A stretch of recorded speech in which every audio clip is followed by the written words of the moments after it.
मेहरारू में पहली बात तो झूठ ना बोले के चाहिए। जवन मर्द अपने मेहरारू से झूठ बोली वहाँ बात गड़बड़ हो जाएगी। वही देखे हवा बड़ी तेज से बहल रहा है। आप लोग सुनना कौन हो रहा है? हाँ, ज्योति मौर्य कहा तो का। अच्छा, ये ज्योति मौर्य कौन बात आएगी? आप लोग ज्योति मौर्य जानत हो भैया? हाथ उठा दो, देखिए कितना लोग जानत हो। यार बड़ी फेमस महिला। हाँ का सीमा हैदर जानत हो तो जानत है। अच्छा देखिए, एक वो सचिन था जो छक्का मारता था तो बॉल सीमा उस पार चला जाता था। वाह, एक हो सचिन बड़े। हाँ, पूरा सीमा पार कर लिया सीमा उठा ले। ये सही है। और इतना ना, हाँ, सतवा 4 विकेट भी लेके आयल। अरे भैया विकेट है 4 गो ना। हाँ, एगो अंपायर भी है। अच्छा, अंपायरवा कहाँ हो? अब है पेट में हो। मीडिया ने दिखाओ तो कि 3 महीना आइले, वही 8-10 दिन भैया सिया राम यार 3 महीना के पेटों में बा। और पति उनकर विदेश हो। बड़े कमाल की बात भाई। सिया राम के आप सियाराम चाचा जी के तरफ से पुरस्कार देना। चाचा बहुत बहुत प्रणाम, आशीर्वाद के चाह रहे तो लोग गुटका उटका खात रहा। गौर करेंगे बाबू, पति पत्नी का रिश्ता बड़ा पवित्र होला। वाह, एक विश्वास पर चलेगा। जहाँ विश्वास दूर कहा लेला ना, आप लोग देखेला रोड पे जहाँ अंधा मोड़ लिखल आला तो वहाँ लिखल आला सावधानी हटी, सावधानी हटी। हाँ, सौतन पटी। ढेर मन शक्कर बढ़ावत होगा पागल आदमी। सावधानी हटी तो दुर्घटना हटी। एक दिन विश्वकला अपने पति विश्वकर्मा भगवान से कहली, कहा जी हम सुनले बानी कि आप बहुत बड़ा कलाकार हुआ। तो विश्वकर्मा जी को ना हो रे। हाँ, कितना दिन का हो, आपको दिन कला ना देखा तो कहा भाई कहा कि को तू हमारे कला के ना जन तू विश्वकला कली हम जानीला, बहुत बड़ा कलाकार हुआ। बढ़िया बढ़िया अस्त्र शस्त्र बनौला, हर देवी देवता के देहला। कहो ई बतावा हमारे नैहरों वाले के कहो याद कैला? अरे एक आध हथियारवा बनाए के मेरे नैहर वाले के दे देता तो हमारे भैया बाबू तनी और न खुश हो जाता। विश्वकर्मा भगवान करे कहो। हाँ, तुम्हारे भैया बाबू हथियारा नहीं है का? बुझाते डर नहीं हथियारवा बनवा बोले कहा कहो ये बतावा कि हथियार के दिया जाला? विश्वकर्मा भगवान विश्वकला के चिकोटी कटलन। अच्छा, चिकोटिया काटत हो तो बड़ा तगड़ा कटलन। कैसे कटलन बैठे साहब?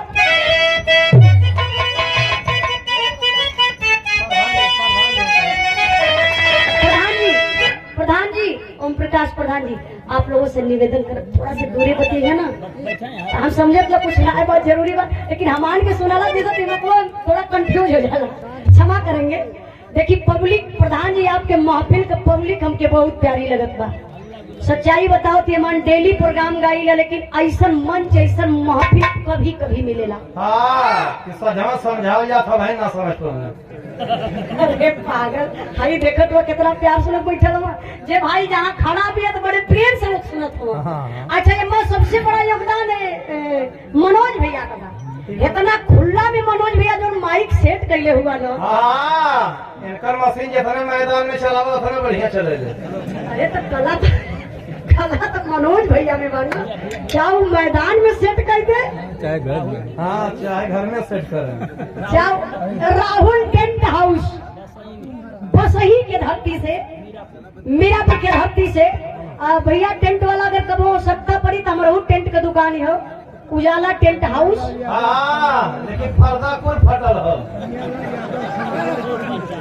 अरे यार गलत प्रचार मत करा, पर्दा फाटल ना हो भैया, वो मत डिजाइन हो। आशीष भैया भी आगे बहुत बहुत प्रणाम भैया। 100 रुपए का पुरस्कार देके भैया सम्मान के लिए भुजकन्नी यादव पुछन्नी यादव। अच्छा आशीष भैया पहले का नमवे ऐसे धरेबे करे, निरहू घुरहू कतवारू फतवारू। हाँ खेदू लखेदू यह तो नंबर आज का फैशन का नाम होगा प्रधान जी, जानत याद का नाम का हो? टिंकू मिंटू पिंटू सिंटू। हाँ टायर ट्यूब पंचर भट्ट। हाँ सही बताओ तो भट्ट तो इनके लड़कवा का नाम हो जो हरवड़िया में जाओ तुम। कि हमारे धर्म के भैया हैं, बड़ा ही सम्मान मिलता है, चाहे जहाँ भी प्रोग्राम रहे, जहाँ भी भैया का ड्यूटी रहेला। मिर्जापुर, बनारस, बलिया, गाजीपुर बिरहा सुनने के लिए आप पहुंच ही जाते, चाहे किसी भी कलाकार का प्रोग्राम हो। उत्तर प्रदेश पुलिस हमारे बड़े भैया आशीष यादव जी आपके तरफ से एक 500 रुपए का पुरस्कार, एक बार जोरदार ताली बजा के आप लोग स्वागत सम्मान कर दी। हमके लगे तो अपन ड्यूटी छोड़ के भैया आई बड़ा। बहुत बहुत भैया के प्रणाम। लालपुर गोपी अंडा वाले के जीजा दशरथ गुप्ता। दशरथ गुप्ता जी की तरफ से पुरस्कार, बहुत बहुत प्रणाम। समाजवादी पार्टी कन्हैया लाल यादव अपने भैया जी की तरफ से 51 रुपए का पुरस्कार। खालिसपुर से महेंद्र यादव पहलवान, महेंद्र यादव पहलवान खालिसपुर के धरती से 100 रुपए का पुरस्कार, बहुत बहुत प्रणाम। अच्छा बताइए, तनी ध्यान दें बिरहा पर। बिरहा कहाँ पहुँचे वाली है? तारीफ कहिए ला। पंचम अंडा वाले के जीजा दशरथ गुप्ता। पंचम अंडा वाले के जीजा दशरथ गुप्ता। दशरथ गुप्ता बहुत बहुत पुरस्कार देके सम्मान करें, बहुत बहुत प्रणाम। बिरहा कहाँ वाली है? देखा यार जीजा कब है। अच्छा जी कोटिया राज भाई चचा ए ना गई दशरथ के जीजा दशरथ गुप्ता। यहाँ सार बोने में बात फंस गई करेंगे बाबू। विश्वकर्मा भगवान चिकोटिया कटना है। ये बिरहवा सुन के अपने अपने मेहरारू के आप लोग मत काटे शुरू कर दिया, नहीं तो बात गड़बड़ा जाएगी। देखा चिकोटी कैसे काटे तो गीत बदल गई मास्टर साहब। दशरथ के बेटा राजा गुप्ता। दशरथ के बेटा राजा गुप्ता जी की तरफ से पुरस्कार, बहुत बहुत प्रणाम। बढ़िया तर्ज लगा मास्टर साहब।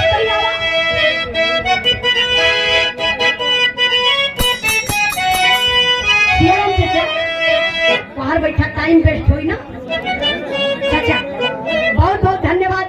चैला चाचा से पिया रही सुधी है कहीं जाके, जब ले जमी है तब ले डिस्टर्ब करी है। गीत बड़ी बढ़िया लगल बा।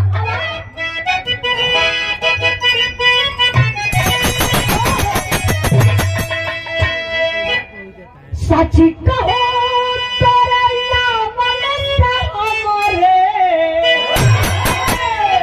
सची कहो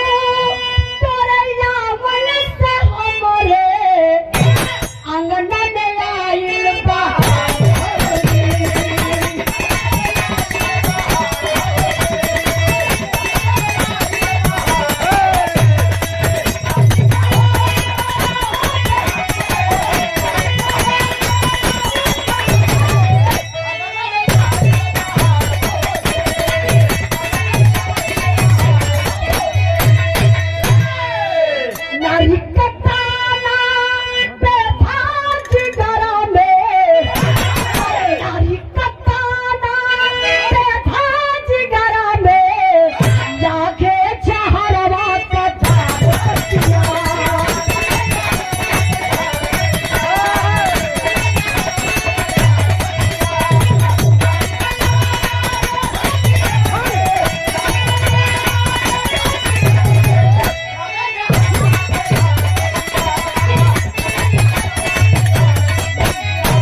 विश्वकर्मा भगवान का सुनबू मेहरारू का जाति हूँ पिटिर पिटिर बोल के कपारे मत चढ़ा विश्वकला कलियो रे कहो तो सही है न काली है कि एक आग के हथियारवा बनाए के दुनिया में सबके देखूंगा एक आकर मंगली न कि भैया बाबू के दे दा हमारे नैहरे में तो के बात हमार जहर लग गई विश्वकर्मा भगवान गलत सुना तो हर बाप ब्रह्मा जी ए भाई ए चाचा प्रधान जी प्लीज इलोन के आगे थोड़ा सा देखिए बात कर रहे हैं तो देखिए एक बिरहा खड़ी करे में आप लोग समझते हैं बड़ी मेहनत कलाकार के लगाना कितना आसान तोहार बाप ब्रह्मा जी नंबर 1 का कायर हूँ अब तोहार भाई नारद का नंबर 1 का चुगला अरे विश्वकला के दहिया में आग लग गई कौली कहो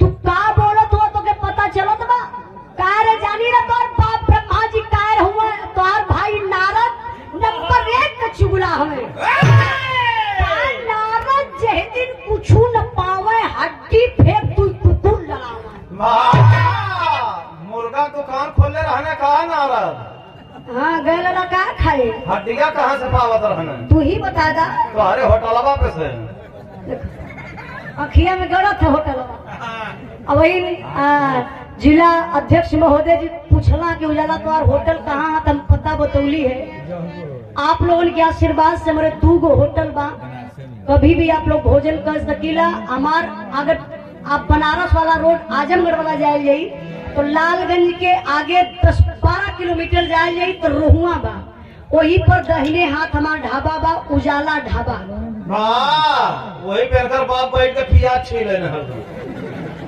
कहेगा कि प्लेट माजे में मजा ही पड़ी पागल कहीं तो उल्टा पुल्टा बोले नहीं भैया होटल आपन है पापा मालिक हो होटल मजा ही और दूसरा का होटल आप लोगों के आशीर्वाद से हमारे यहाँ पत्रकार महोदय जी कभी भी जाइए तो भोजन कर जाइए एक बनारस वाला रोड से जाए जाइए बाबतपुर वाला आप जैसे ही टोल गेट डाकल जाइए जौनपुर में घुसल जाइए तो हमके लगता बस 7-8 किलोमीटर दूरी पर बाएं हाथ हमारा दूसर का होटल बा जो का नाम बा उजाला रेस्टोरेंट परैया ढाबा आप लोग कभी भी जाए के भोजन कर सकीला हाँ ये बता दा बिना पैसा दे घुसुक ना पे वालो काहे दूठ जल्लाद हमेशा रहेंगे अच्छा भैया जे मूडो बनौले हुई गुजरवा के ढाबा पे खाई कही कि भैया ओकरे होटल पे तो जल्लाद रहला के खाना खाई ऐसा बात कोनो नहीं खे यानी कि 100 रुपए का पुरस्कार दे के सम्मान के लिए बड़का भैया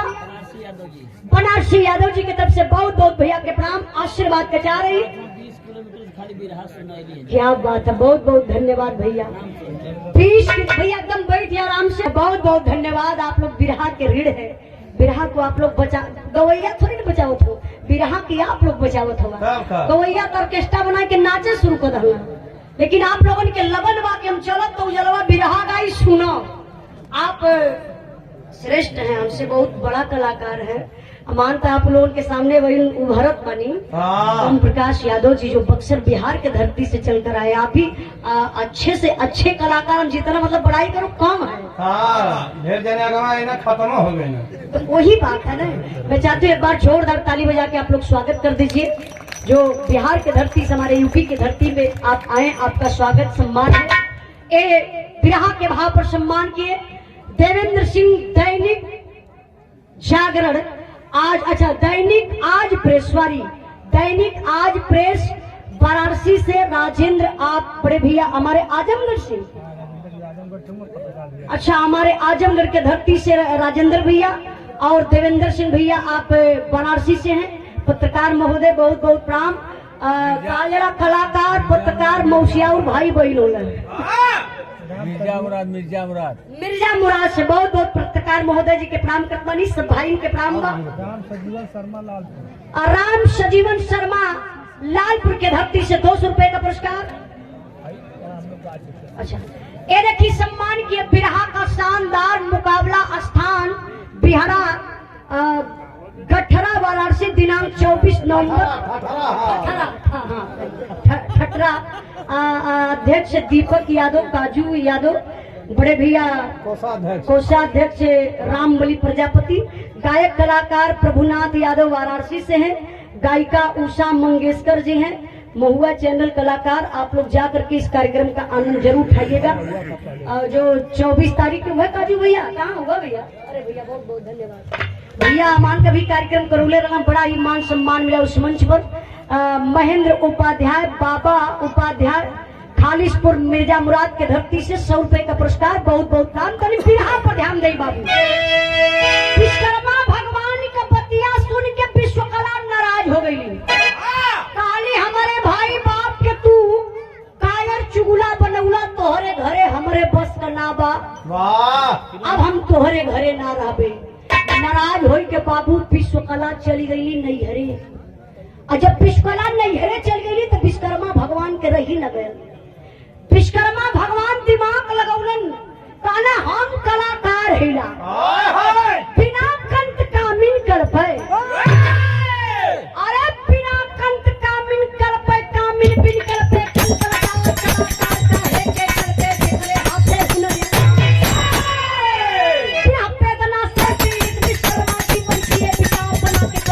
मूर्ति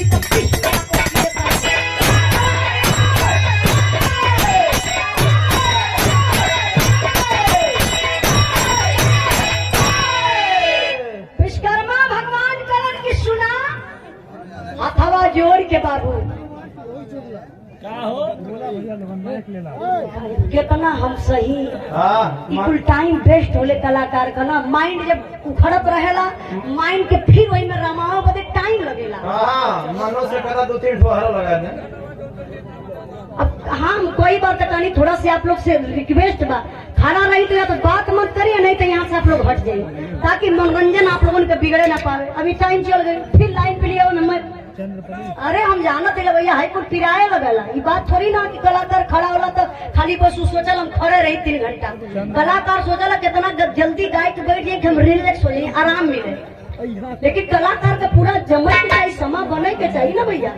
थोड़ा आप लोगों से निवेदन करती हूँ 15 मिनट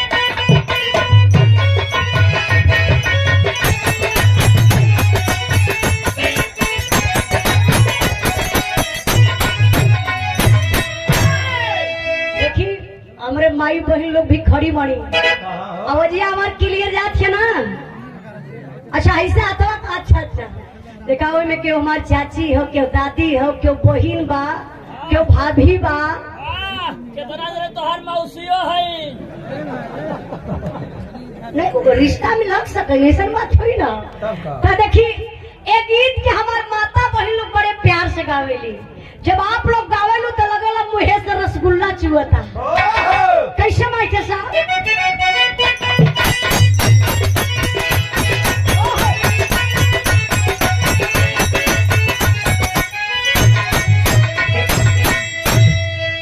अरे निमिया की डरिया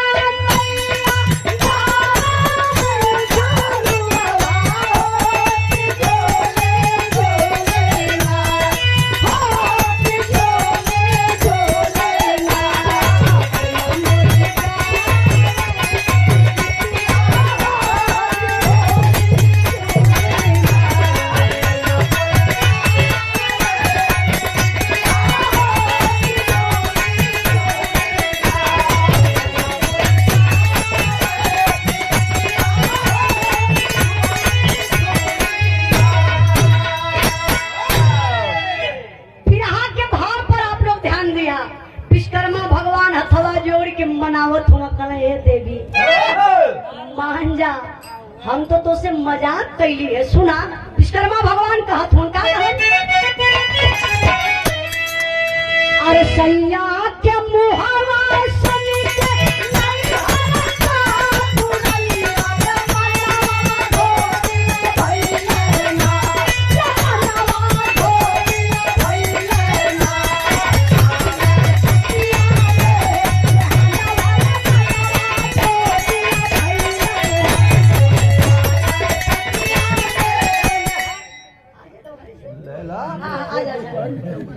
पाथर लेके अइले ये भैया पत्थरा रहल होई 7 फीट लंबा, 3-4 फीट चौड़ा और 2.5 फीट मोटा। वाह आप लोग समझिए बाबू, जब कोई कलाकार कला को बनाता, कोई चित्रकार चित्र को बनाता, कोई मूर्तिकार मूर्ति को बनाता, तो उसके माइंड में वो चलता है। हाय हाय जैसे हम बिरहा गावत है तो ये हमारा माइंड में चलाता, आप लोग सुनत हवा तो आप लोगों के माइंड में रिसीव होता। वही तरीके से विश्वकर्मा भगवान के दिल में बड़ा दुख बा। दुल्हन चल गई नैहरे, ना खाए जा विश्वकर्मा भगवान से, न पी जा, न डोल जा, न बोल जाए। हाँ न अकेले सुत जाए। ये तो से के बतौले? अरे हमारे गाँव के ढलो हार बतौ दे। विश्वकर्मा भगवान के रहना जाए। ए भैया वही पत्थरा के देखा लगल, अब उनके दिमाग में खाली विश्वकला का रूप रंग चेहरा नाचत हो, और ले के छिनिया हथौड़ी बाबू कलाकारी दिखा दलन। हाय हाय लगल है गढ़े पत्रकार महोदय, ऐसे गढ़त गढ़त गढ़त गढ़त गढ़त गढ़त गढ़त गढ़त। अब इतना मत गढ़ दे पत्थर फट जाए। हर हर पूरा कोशिश में हो। अच्छा, गढ़ के विश्वकर्मा भगवान बाबू गजब का मूर्ति बनौलन हो। हाय हाय हाय जैसन विश्वकला का आम के फांकी नियर आंख रहल, गजब का दोनों कटीली आंख बनौलन, वाह चौड़ा लिराट बनौलन, हाय हाय सेब नियन उठल उठल दोनों गाल बनौलन। 8 मूर्ख तो पत्रकार महोदय खाली गर्दनिया ऐसे बना देलन। हाँ वो बंद गोभी मशीन न। ई का अरे सब समझा था। अब लोग समझे हुआ नहीं, क्या होना समझे रस्ता बनल एक कपार छोड़ के नीचे जातो। पक्का ना? हाँ हो धोखा मत करिए भैया। भैया वो गजब का गोलका कपार बनौलन। हाँ। अरे वो पतील के छरहर का लमकी बदन बनाए के तैयार कैले न हो। हाँ मालूम दे सफेदा का बोटा हो। हाँ हो छोले छलका एकदम की गल नहीं, वो गजब का विश्वकर्मा भगवान का मूर्ति तो बन गई एकदम सेम टू सेम, अपने दुल्हन विश्वकला का रूप बनौले रहले। हाँ। जैसन विश्वकला रहली, आ इनका नाम रखल विश्वकला 2। विश्वकला 1 तो नहीं चल गई, काला करी इनके सजाई गई, नकली पार लगाए के भैया, हाँ। और सेनूर तो ऐसन पहिरौल है। हाँ मालूम दे के बेलचा से उठा के डर ले हो। नहीं ठंडा से डाला तो न हो, पागल कहीं का कुछ नहीं। अरे भैया ऐसा मुठवा से उठा के ऐसा मंगिया में रगड़ गए। अब गजब का विधिया लगौले, काने में कुंडल सोनार किया ना गलन, वही लकड़िया का गढ़ी के गजब का कान को कुंडल, नाक का नथुनी, गले में मंगल सूत्र, चूड़ी और पायल, कमर में करधनी। चश्मा ना लगा उन्हें खा। गजब का मूर्ति के सजाए दहना। वाह मूर्ति तो सज गई। आप लोग भी देखा ना, जब मूर्तिकार मूर्ति के बनावेला, जब सजाए गई तो अच्छा लगी, लेकिन कपड़ा ना पहनौले रही तो मजा ना आई। हाँ नंगा फूहर लगी थी। हाँ सही बात, ये बढ़िया बोलना है। विश्वकर्मा भगवान एगो लाल कलर का साड़ी रहल बाबू, वही पथरा के मूर्तिया के पहनाए रहना। वाह साया नहीं पहनौना कहा। हाँ पत्रकार महोदय साया भी पहनौले रहो। ना पहने खोसी है कहाँ। साड़ी साया ब्लाउज पहनाए के। हाँ और ब्लाउज का बच्चा। अच्छा ई का होला? यो होला तो ना समझ पाओ तो हम खा करें। नहीं भाई, हम तो सही में ना समझ पाओ, हम तो पागल आदमी है। हाँ ये समय मेला में दिक्कत हो झोर के। का होला हो? तो बचौआ घूमत हो मेला में। अच्छा छोटे छोटे बच्चे। हाँ हाँ अच्छा भाई, घूमत हुआ मेला देखना पहिला, तो दिन बिरहे में बिजी। हम तो देख के लगे। अब विश्वकर्मा भगवान साड़ी साया ब्लाउज पहनाए के, वाह अब पथरा के मूर्तिया के रखत का हुआ पता है, जौने घरवा में सुतत रहना ठीक वही दुवरिया के समनवा, जिसना पोस्टरवा लगलो ऐसे देवलिया का वो ठकन दे के ऐसे मूर्तिया के खड़ा कर दल। अब विश्वकर्मा भगवान के जब कोनो हथियार उथियार गढ़े के रहे, तो ठीक वही दुवरिया के समनवा, जैसे आप लोग ना बैठल हुआ, तो ऐसे ही दुवरिया पे बैठ के समनवा अपन गढ़े लगल। जब उनके विश्वकला का याद आवे,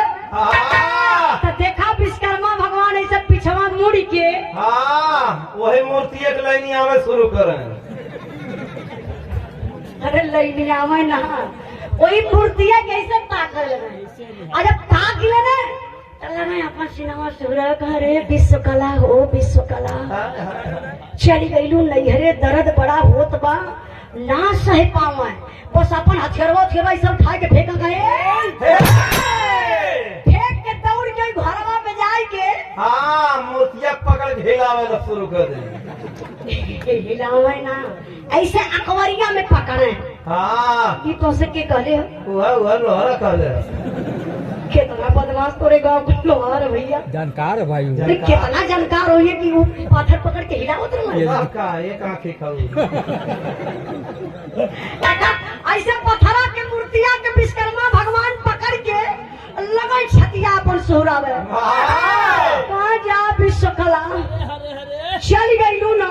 हाँ अब तड़की तो है नरमा जा तू विश्वकला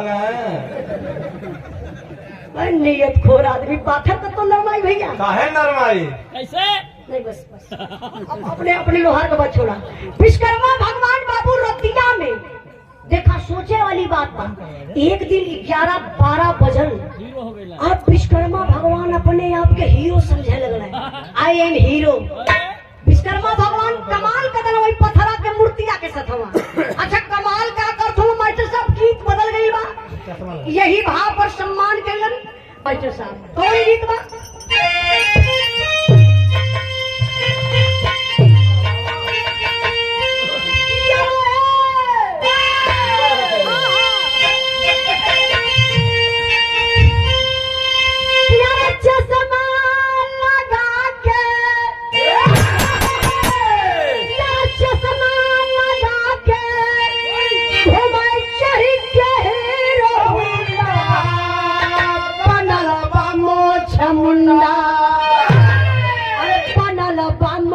मुंडा आई काल काल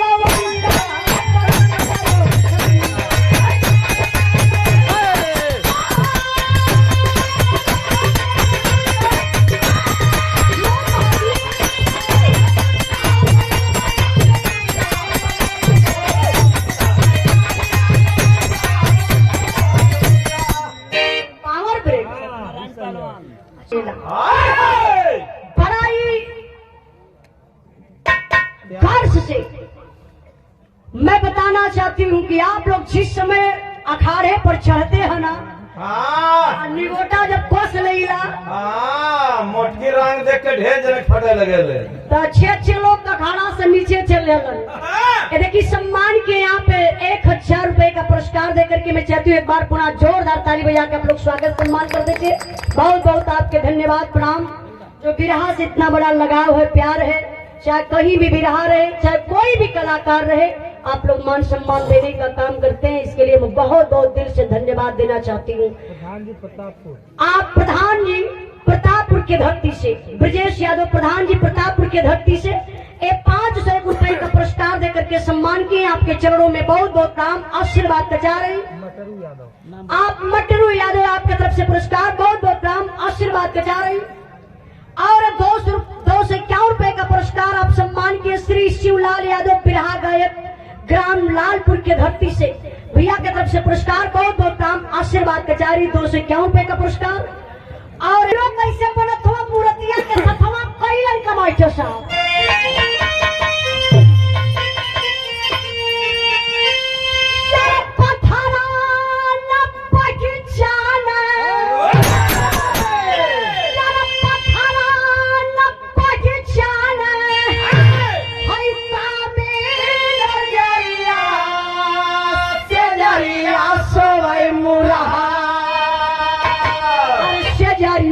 सवई मुरहा हई पानी के चढ़ा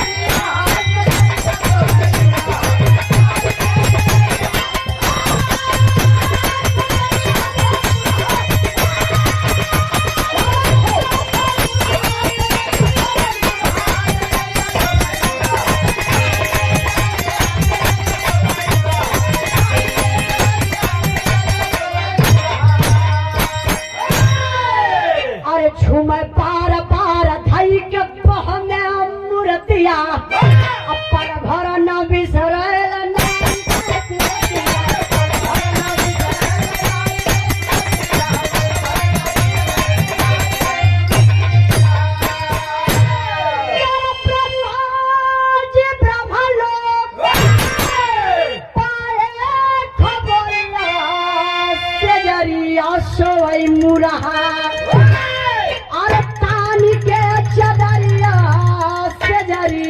सोवई मुरहा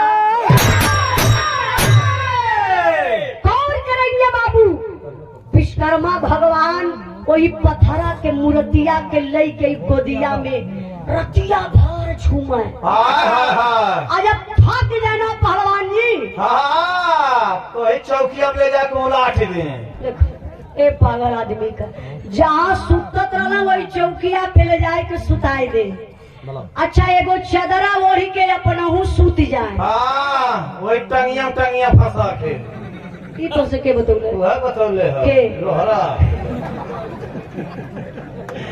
अच्छा बड़ा जानकार लोहार रहे विश्वकर्मा भगवान का कहियन अब धीरे धीरे समय बीतल आप लोग यहाँ का बात छोड़ी बस 2 से 3 मिनट हमार बिरहा और रह गई बा आखिरी पड़ाव पर बा घबराई मत एकदम विश्वकर्मा ए भाई मुन्ना यादव लालपुर के बोला था वो चला ठीक है चला हाँ, भगवान कैलन का बाबू यहाँ अपन दिन बितावत हुआ ब्रह्मा जी के बड़ा क्रोध है आई ब्रह्मलोक से बाबू चल रहा कौन बिटिया के अले इतना दिन भई अब दामाद जी कबो हलियो चाल ले आइलन बाबू ब्रह्मलोक से ब्रह्मा जी चलल हुआ विश्वकर्मा भगवान के दरवाजे पर तो भइल का हमारे बीच में आप वाराणसी से चलकर आए हुए आप माननीय कल्लू प्रधान जी का आगमन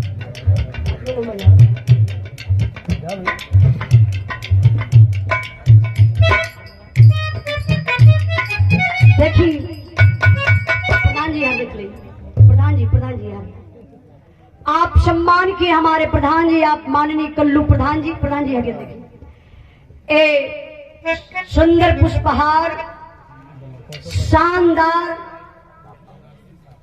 बनारसी साफा क्या बात है हाँ पैसा भुला गए ना का प्रधान जी जे वो काट लेता तो बढ़िया रहा है इससे अच्छा जुगाड़े ना हो वही जाके रुका तो हम कहीं याद धरा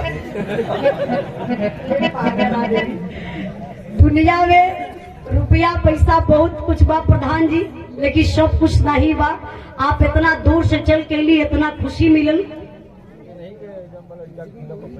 अच्छा 25 नंबर ना भाई 25 नंबर के आपके यहाँ सॉरी 25 दिसंबर के प्रधान जी के यहाँ हमारा कार्यक्रम बा नवंबर में हो अच्छा नंबर में हो क्या बात है 25 नंबर के कार्यक्रम प्रधान जी के यहाँ बा बहुत ही अच्छा कार्यक्रम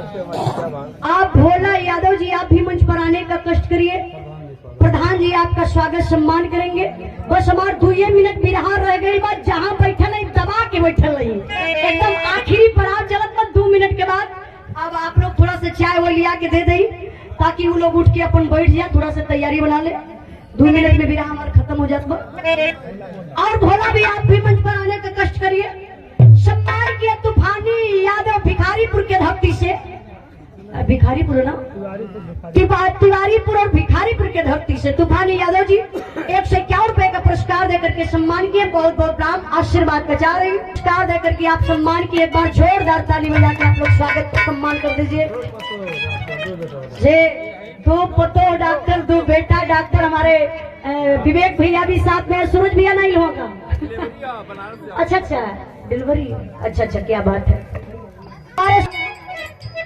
सुरेश यादव श्री सीता स्वीट हाउस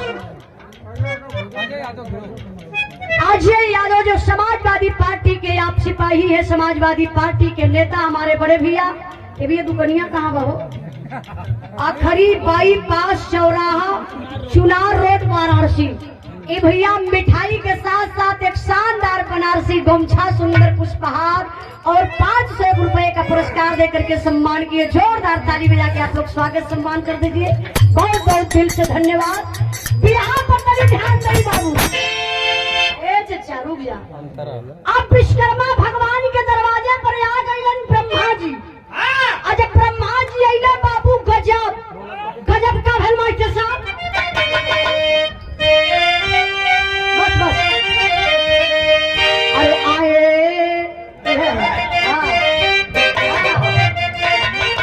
अरे आए विश्वकर्मा के घर पर क्रोध मानी मूर्ति पे गिर गए कमंडल पानी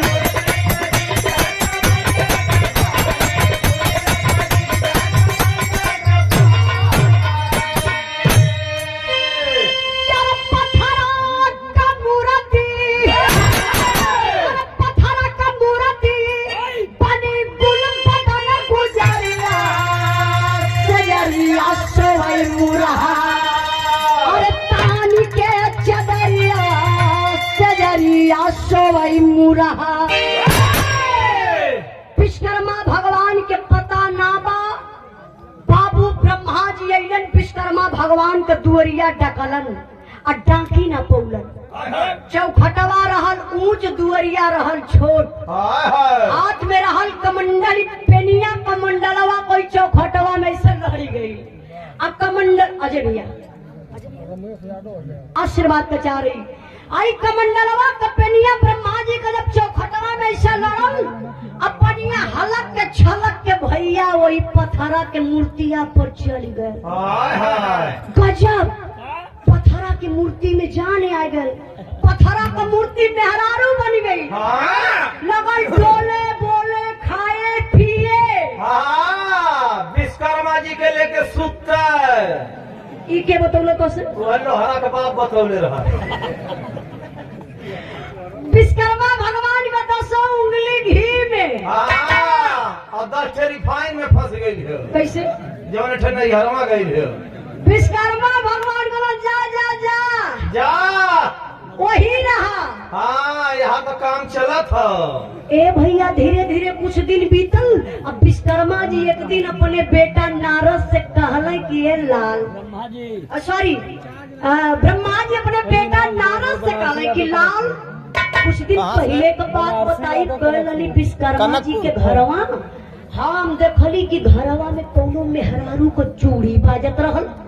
और रे दादा बात सुनलन नारद जी बर्दाश्त कैसे हुई। उठा ना बीड़ा नारायण नारायण करत के विश्वकर्मा जी के दुआरे नारद जी आ गिले। और नारद जी के जब विश्वकर्मा जी देखल कला रे रे रे आइए साराम आइए साराम आइए साराम आइए साराम। आ गए मेहमान आ गए। तरी वरी बिछा दलन। नारद जी बैठल। अये बाबू गजब तलब हो गए। हम पथरा वाली जवन रहली घर में से मीठा पानी लेके आईली और नारद जी के बगलिया में धैली। नारद जी देखल कहले बाप रे बप्पा कोई तो बहिनिये लगत बा। अब नारद जी के पता ना बा कि हमारे पिताजी के कमंडल के पानी का कमाल और विश्वकर्मा जी का कमाल है पत्थरे से बनौले हो। काला बहिनिया कैसे ये बहिन हम घरे रही तो घरे रहल कैसे बहनोई के घरे आ गई। टेम्पो रिजर्व करके आई है। हाँ ये चलते रहल। हम चलाए तो रास्ता में लाट दे कहीं की। अब नारद जी के ना बाबू पानी पियायल ना मीठा खवायल। उठा लगा बीड़ा नारायण नारायण करत के घरे गईलन। आ जाए के वही पहाड़ से दरवाजा पीटत हुआ। अरे बहिनिया विश्वकला कली का भल भैया कहाँ तू नैहर संभारत याऊ। सरवा अपने मन के लूटत हो। विश्वकर्मा जी कहत हो कहाँ जा देखा बहनोई दूसर मेहरारू लिए के राखी हना। अरे और ये दादा कौन मेहरारू बर्दाश्त करी। आप लोग कहला ना मेहरारू कठो कसवत ना बर्दाश्त करी। विश्वकला हाउ लहली साड़ी साया एक काखी तर दबौली। अब बाबू जब चलली अपने नैहर से ससुरारी में आईली तक गजब भयल। ये हमारे बिरहा में आल्हा कलाइन मास्टर साहब बनारसी यादव कनकपुर के धरती से 100 रुपए का पुरस्कार बहुत बहुत दाम और सुंदर पुष्पहार 500 रुपए का पुरस्कार। घर से ससुरे में गईली। अब विश्वकर्मा भगवान के कपारे पर सवार हो गई। कहानी का मास्टर साहब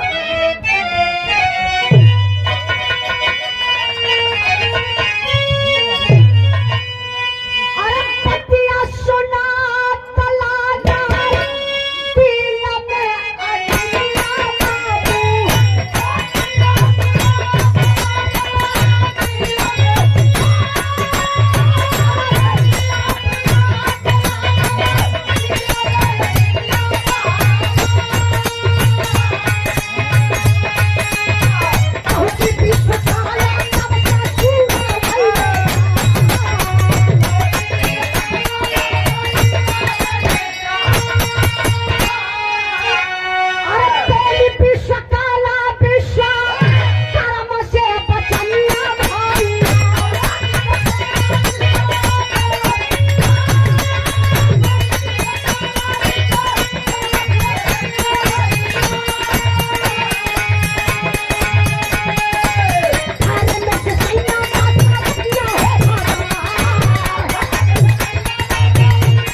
कहानी पे ब्रेक बा।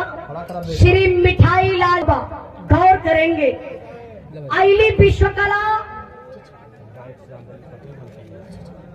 गायक श्यामबली पटेल मलकनिया के धरती से का सम्मान के लिए 100 रुपए का पुरस्कार, बहुत बहुत नाम आशीर्वाद का चाह रही।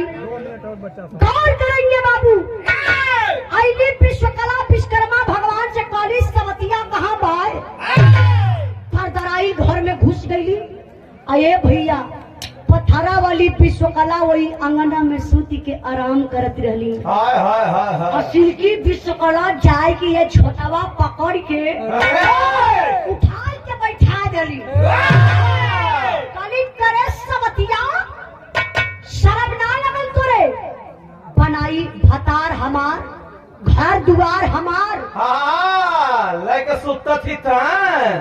अरे तो भैया पत्थरों वाली कमजोर ना उठ के विश्वकला का ये छोटा पकड़ के उमेठ ही ललस। गलत करे सवतिया बनाई लो हम खियाई लो हम, कहाँ से रे कहाँ से तय प्रकट भइली। गजब भयल बाबू, दोनों विश्वकला ये छोटा पकड़ के अंगना में कल्ली पटकी के पटका विश्वकर्मा भगवान का दिमाग चकराए गल।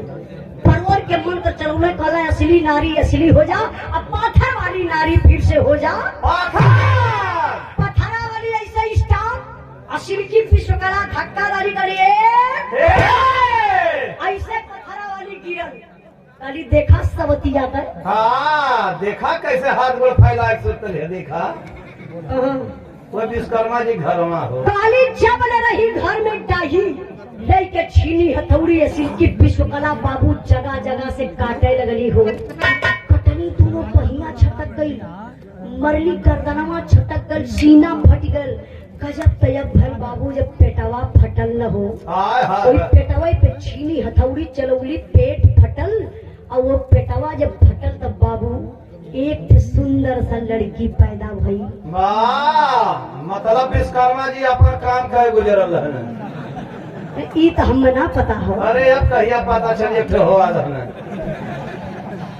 वो जो लड़की पैदा भई ओकर नाम का रखल गयल। हाँ। आप लोग गौर करिएगा, ई हमारे बिरहा का आखिरी लाइन बा। अच्छा 1 मिनट ब्रेक बात नहीं ई बोल।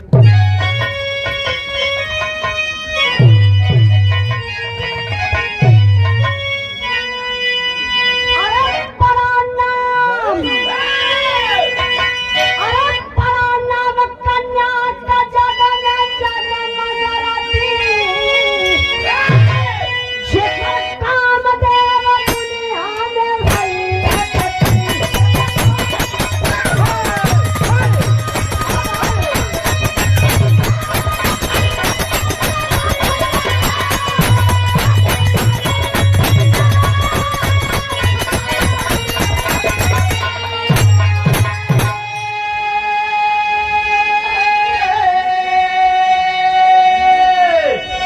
ओ लड़की का नाम का पड़ल रति। और रति जब सयान भइली उनकर बियाह भयल कामदेव से। अब कामदेव इतनी बड़ी गलती कर बिरहा का मेन पॉइंट बा। कामदेव आज भी हर एक इंसान के अंदर पावल जलन। वाह, हमारे पार्टी में 2 जने काम दे खत्म हो में। केकर ये कर और ये कर। इनका तो जोरों पे चलत होगा। कामदेव आप लोगों के अंदर है। कामदेव मैं बताना चाहती हूँ बिरहा को सुनने वाले भाई बाबू, हंसी मजाक अपनी जगह, बिरहा का मेन पॉइंट अपनी जगह। अगर कामदेव अपने असली रूप में पहलवान जी आ जाना, अच्छे अच्छे ऋषि महात्मा पुरुष लोगन का कंठी टूट के ताखा पे धरा जले। वाह, देख रहा आसाराम बापू के, और नारायण स्वामी के, और राम रहीम के, और चिलबिलानंद के, और हलहरी बाबा के, और राधे माई के। कामदेव अगर जकरे ऊपर सवार हो गई रही तो भैया केहू के पहचानी है ना। कामदेव बहुत बड़ी गलती कैलन। शिव जी जलाई के कामदेव के भस्म कर डालन। रति जाय के हाथ जोड़ के शिव जी के सामने रोवत है कि बिना पति के नारी का कवन गति, हमरे पति के जिया दी। शिव जी कल ये जन्म में ना अगले जन्म में जियाई, फिर तोहार बियाह कराई। अगला जन्म का भयल, बियाह का भयल।